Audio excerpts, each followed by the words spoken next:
Je suis une mauvaise mère et je vais vous expliquer pourquoi dans cette vidéo. Avertissement, le contenu qui suit pourrait offenser certains téléspectateurs. Avant de commencer la vidéo, petit disclaimer. Non, pas de petit disclaimer, j'en ferai pas dans cette vidéo-là. La raison est simple, c'est parce que moi, je suis tannée qu'on fasse des disclaimers, surtout qu'on se...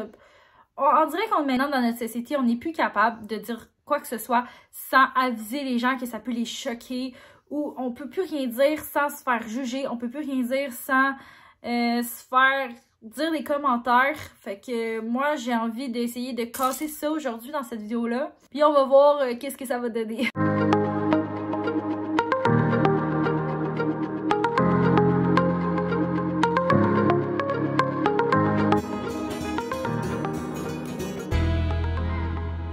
Allô, j'espère que vous allez bien. Si vous êtes toujours pas abonné à ma chaîne, allez le faire tout de suite. Oui, tout de suite. Si vous me connaissez pas, moi c'est Mélo, je suis une mère de 3 enfants. Ma chaîne est principalement composée de vlogs, de vidéos sur la maternité, puis aussi la réalité d'être une maman. J'essaie aussi de faire des vidéos avec des concepts différents, comme aujourd'hui j'avais envie de vous parler d'un sujet qui me touche particulièrement. 2 raisons qui m'ont poussé à faire cette vidéo-là. La première, c'est quand j'ai vu une story sur Instagram de Caroline Chartrand, c'est une YouTuber / vlogger qui fait des vidéos sur YouTube sur la maternité, elle était enceinte, puis là elle a accouché, donc félicitations à elle. Elle a un beau petit garçon, puis aussi elle fait beaucoup de stories sur Instagram.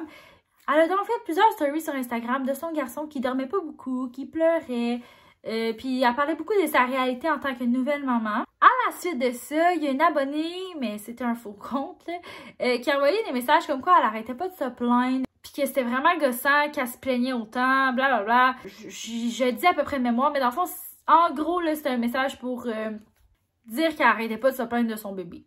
Comment qu'on l'a su, c'est que Caroline, elle a posté une story avec ces messages-là, justement, pour qu'on le voit, mais elle a pas mis le nom de la personne qui y disait. Juste pour vous dire, je suis pas dans le suivi de Caroline, mais d'après moi, avec comment qu'elle s'est exprimée sur Instagram, ça l'a quand même blessée. Parce qu'elle était pas en train de se plaindre de son rôle de parent, elle était juste en train d'expliquer sa réalité. La deuxième raison qui me pousse à faire cette vidéo-là, c'est parce que récemment, il y a eu une nouvelle comme quoi Alanis Desilets d'Occupation Double a reçu des signalements à la DPJ parce qu'elle avait dansé avec son bébé sur une story, encore une fois, sur Instagram. J'ai pas vu cette story-là, mais à ce qui paraît, c'est comme elle brassait beaucoup sur le bébé. C'est comme, je sais pas c'est quoi qui s'est passé, je sais pas, mais après ça, elle a reposté une story, je vais vous la lire. Je devrais juste rien dire et continuer ma vie, I know. Hier, suite à une story où je danse avec mon fils dans les bras, des signalements ont été faits à la DPJ. Je suis à l'envers raide. Je prends soin de mon enfant, il manque de rien et il est élevé dans un foyer sain et sécuritaire. Les gens sont fous, man. Plus jamais vous allez entendre parler de mon Méo. C'est trop fragile, puis je ne peux juste pas dealer avec ça. Je suis vraiment triste. Je sais que nous sommes de bons parents. C'est sûr qu'en dansant avec son bébé, Alanis, elle pensait pas pantoute brasser son bébé. C'était tellement pas intentionnel, puis honnêtement, je sais même pas si c'était brassé ou quoi que ce soit. J'ai pas vu la story, fait que je peux rien dire là-dessus. Mais on s'entend que son geste était purement... c'est comme, elle voulait juste passer un bon moment avec son bébé. Si tu ressens vraiment le besoin de protéger le bébé puis tu penses qu'il est pas en sécurité, tu pourrais dire un conseil parce qu'elle voulait pas faire ça en mal, là, on s'entend?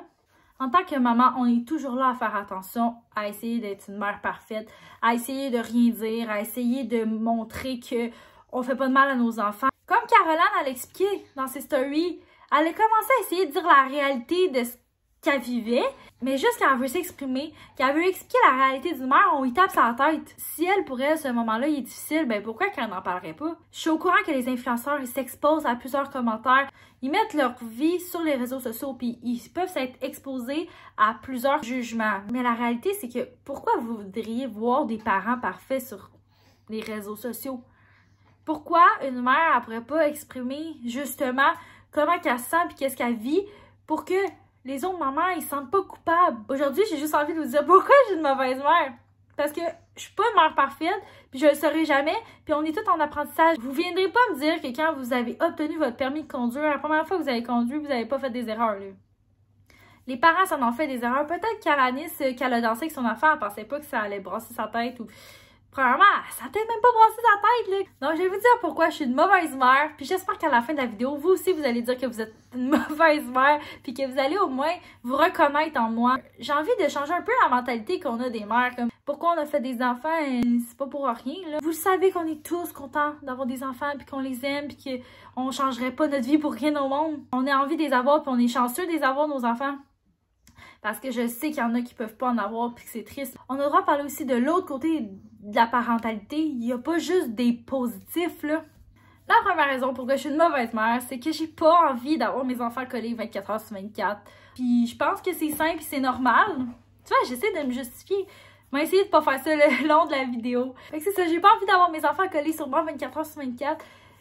7 jours sur 7, puis genre, des fois j'ai envie d'avoir un moment tout seul, puis genre, j'ai envie de prendre une petite coupe de vin, ou j'ai envie de prendre ma douche, puis de relaxer, puis d'avoir un petit break. Je suis aussi une mauvaise mère parce que mes enfants écoutent la télé puis ils ont moins de 2 ans. Oh my god.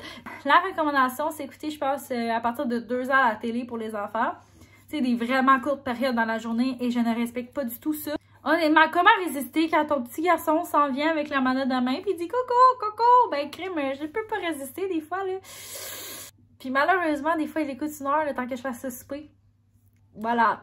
Une autre raison pourquoi je suis une mauvaise mère, c'est parce que mes enfants, des fois, ils mangent de la malbouffe. Ils mangent de la pizza, ils mangent du McDo. Pas tout le temps, mais de temps en temps, la police du sel serait vraiment pas contente. Ça me tente pas tout le temps de cuisiner, là. Fait que ça arrive qu'on commande. Puis ils en mangent de la malbouffe. Je leur donne pas non plus la portion de légumes recommandée à tous les jours. Ça, c'est une mauvaise mère. Puis parlant de bouffe, une autre raison pourquoi je suis une mauvaise mère, c'est parce que des fois, je vois au loin, là. Il t'a trouvé quelque chose à terre. Tu sais, quelque chose que j'ai pas passé le balai. Ben, il a trouvé ça, là, à terre. Puis quelque chose-là, c'est quelque chose à manger. Que ça fait sûrement un petit bout qui est à terre parce que je l'ai pas vu. Puis là, j'ai dit non, non. Puis honnêtement, je sais que j'aurais pas le temps d'y aller. Puis il se le met dans la bouche. Fait que rendu là, il mange. Puis c'est ça. Il mange des choses à terre. Même que l'autre fois, mon gars, il a trouvé un biberon en dessous du divan. Que je sais pas ça fait combien de temps qu'il est là puis qu'il a bu une gorgée dedans. Oups. Une autre chose dont je suis pas trop fière, mais que ça arrive parfois, c'est que mes enfants, ils se couchent tard des fois, ok? Comme l'autre fois, je vous avais dit, ils se couchent à 10h30. Ben, ça arrive quelques temps, là, qu'ils se couchent à 10h30, tu sais. Habituellement, est-ce que je vais à 8h, 8h30, 9h? Des fois, ça arrive qu'on laisse passer le temps et on est pressé par le souper pis tout, pis ça arrive qu'ils se couchent tard, fait que... On essaie de rétablir une routine, mais comme des fois, la routine, elle prend de bord chez nous. Parfois aussi, il arrive qu'on leur laisse faire des affaires interdites que, genre, personne dans la société tolère. Puis c'est pas des choses à montrer à des enfants, mais comme ça peut arriver, comme l'autre fois, on était en train de souper, puis j'avais acheté des frites de légumes à l'épicerie. Personne n'a aimé ça, pour vrai. Donc là, mon gars, il commence à lancer de la nourriture, puis à chaque fois qu'on est comme... Lance pas ça, non, non, non. Là, mon chum, il continue, il lance de quoi? Fait que là, finalement, ça a fini en food fight chez nous. À ne pas faire à la maison. Juste des moments que, ben là, ils vont peut-être pas s'en rappeler, mais je pense pas qu'ils vont se rappeler de genre le moment où j'ai dit non, lance pas ta nourriture, là. Ils vont se rappeler de la food fight qu'ils ont faite, tu sais. Pas là, là. À noter que c'est pas une food fight à chaque souper non plus, là. À la maison, c'est pas un gros bordel, là. Parfois, oui. Justement, ma maison, des fois, c'est le bordel, là. J'ai de la misère à tout ramasser, là. Mon chum, il arrive, des fois, il est brûlé. On est tous brûlés, puis on s'assoit, on écoute la télé, puis c'est le bordel. Des fois, la vaisselle en traîne. Des fois, il y a des jouets qui traînent. Voilà. Aussi, je suis une très mauvaise mère parce qu'il s'est passé une situation à un moment donné que j'étais en train de faire le souper. Puis j'observais pas assez mes enfants, puis je pensais pas qu'ils étaient capables de monter les escaliers. Puis finalement, j'entendais Éloi et Lydia, les deux étaient montés en haut d'escalier. Ça aurait pu être vraiment dangereux, ils auraient pu se péter la face dans l'escalier. Et pour ça, je suis vraiment une mauvaise mère. Il y a sûrement 1001 autres raisons pourquoi je suis une mauvaise mère. C'est juste que j'y passe pas maintenant, là, mais on fait toutes des affaires ou on fait toutes des erreurs en tant que parents. Puis je pense que c'est important d'en parler, puis se dire justement qu'on n'est pas tout seul, parce que c'est rare de trouver des personnes qui disent les vraies affaires. C'est sûr qu'il y a des situations qui vous arrivent que vous êtes un mauvais parent, puis that's it. Ça fait quoi? Tu fais ton possible. C'est juste qu'il arrive des situations, ouh là là, là après ça tu te réajustes, puis c'est ça être parent, c'est se réajuster, puis de faire des erreurs. Si t'as écouté la vidéo jusqu'ici, puis que t'es d'accord avec moi, écris dans les commentaires, je suis une mauvaise mère ou je suis un mauvais père. Puis Puis justement, en ce moment, je suis en train d'être une mauvaise maman. Mes enfants sont réveillés depuis 5 minutes dans leur chambre, puis je suis pas encore allée les voir. Ouf! Donc, je vais aller voir mes enfants, je vais aller profiter du temps avec eux, je vais aller les aimer, puis je vais aller faire d'autres erreurs avec eux. Si vous êtes toujours pas abonné jusqu'ici, allez le faire pour suivre ma vie de mauvaise maman. Merci d'avoir écouté et on se donne rendez-vous dans une prochaine vidéo. Bye!